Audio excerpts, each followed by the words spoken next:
ព្រឹកនេះគឺសមត្ថកិច្ចលោកបានរកឃើញសពទី11ហើយ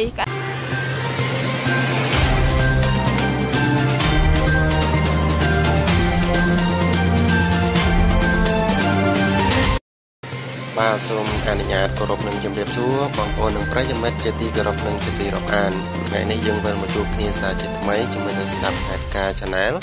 បានតែតែពំនាំយកមកនៅព្រឹត្តិការណ៍ប្លែកហើយនឹងថ្មីហើយបន្តថ្ងៃនេះសូមបន្តទៅតាមដាននៃកងកម្លាំងសមត្ថកិច្ចដែលបានចោះរកក្មេងប្រុសម្នាក់ចុងក្រោយបាទគឺត្រូវបានរកឃើញហើយគឺក្មេងប្រុសម្នាក់រកឃើញតែសពទេគួរឲ្យអណោចអធិមែនទែនបាននៅព្រឹកថ្ងៃទី15ខែតុលាឆ្នាំ2022នេះបាទករណីលេខទូដនៅភូមិកោះចម្រើនឃុំកំពង់ភ្នំស្រុកលើកដែកខេត្តកណ្ដាលកាលពីកន្លងទៅ2ថ្ងៃនេះបាទនៅព្រឹកនេះផងដែរគឺត្រូវបានរកឃើញសពរបស់ក្មេងប្រុសនោះឃើញហើយបាទសូមអញ្ជើញបងប្អូននិងប្រិយមិត្តទស្សនានៅវីដេអូខ្លីខ្លះដែលលើកយកមកដើម្បីបង្ហាញឲ្យបងប្អូនទស្សនាដោយតទៅបាទសូមអរគុណនិងសូមគោរពលា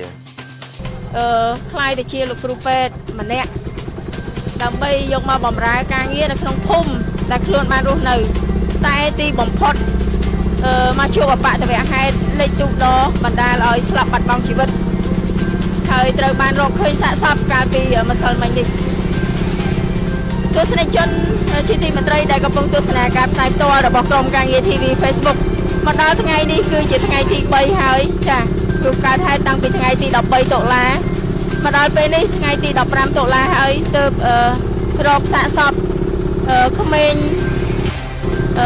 ក្មួយប្រុសដែលជាសិស្សសាលាដែលជាក្មួយទី11ឃើញសាកសពប្រមាណជាង100ម៉ែត្រពីទីតាំងដែលបានលេខទូដហើយมันឆ្ងាយណាទេពីកំពង់ពីទីតាំងភូមិកោះចម្រើនឆ្លងទៅត្រើយមកខាងទៀតដើម្បីទៅសិក្សាបន្តចាมันឆ្ងាយប្រហែលទេយើងជិះតែ2នាទីចុះចាมันគួរណាកើតរឿងបែបនេះចំពោះគាត់ឡើយប្រិមិត្តទស្សនិកជនដែលកំពុងមើលការផ្សាយផ្ទាល់របស់ក្រុមការងារ TV Facebook នៅព្រឹកថ្ងៃទី15ខែតុលាឆ្នាំ2022នេះក្រុមការងារបានផ្សាយបន្តផ្អែមទៀតជុំវិញករណីលេខទូដនៅកន្លែងចម្លងសិស្សស្ថិតនៅភូមិកោះចម្រើនបាទឃុំកំពង់ភ្នំស្រុកលើកដែកខេត្តកណ្ដាលជាសោកនាដកម្មមួយដែលធ្វើឲ្យគេហៅថាអ្នកដែលដឹងរឿងអំជុំវិញករណីនេះមានការអាណិតអាសូរបាទមានការសោកវែងពេកក្រៃបាទហើយនៅព្រឹកនេះគឺបើតាមព័ត៌មានដែលខ្ញុំទទួលបានពីក្រុមអ្នករាវបាទអ្នករុករកគឺរាប់អាវព្រោះបានបញ្ជាក់ប្រាប់ខ្ញុំថានៅវេលាម៉ោង6ព្រឹកគឺប្រទេសឃើញសាកសពទី11ដែលជាក្មេងរងគ្រោះហ្នឹងគឺចម្ងាយពីកន្លែងកើតហេតុហ្នឹងប្រមាណជា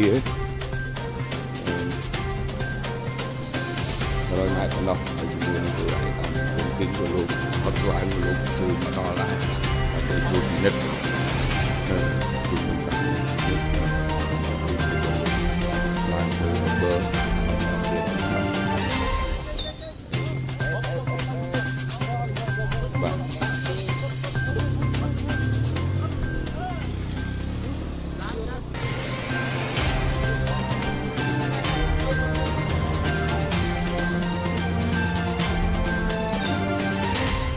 ប្រិមិត្តទស្សនិកជនជាទីមេត្រីហើយនៅព្រឹកថ្ងៃទី14បាទ15ជាថ្ងៃទី3ដែលក្រុមរុករកបាទសាកសពរកឃើញសព